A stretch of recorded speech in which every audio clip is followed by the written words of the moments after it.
திலையமலும் தலைப்பு அச்சோபதிகம். 8ஆம் திருமுறை. எழுதியவர் மாணிக்கவாசகர். பதிகம் 51. பொருள்.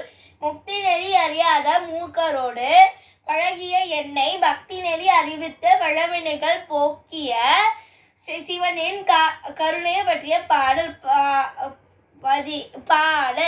முக்தி நெறி அறியாத மூக்கரோடு முயல்வேனை பக்தி நெறி அறிவித்து பழவினைகள் பாரும் வண்ணம் சித்தமலம் மறுவித்து சிவமாகி எனையாண்ட அத்தன் எனக்கு அருளிய ஆறு பெருவாரச்சோவே.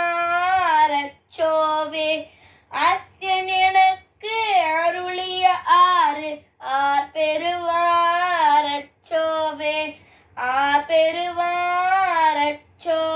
திருச்சிற்றம்பலம்.